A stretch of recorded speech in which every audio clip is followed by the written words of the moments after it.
ভয়ঙ্কর একটি ঝড় উঠেছে। এই সময় রিওর পেয়েছে হিসু। সে একজন শিশু, তাই ঝড়ের শব্দে চিন্তায় পড়েছে।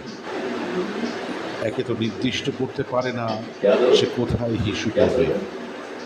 তার মধ্যে ঝড়ের শব্দ, টিভি থেকে শব্দ, জানলার বাইরে থেকে শব্দ, ছাদের উপর থেকে শব্দ।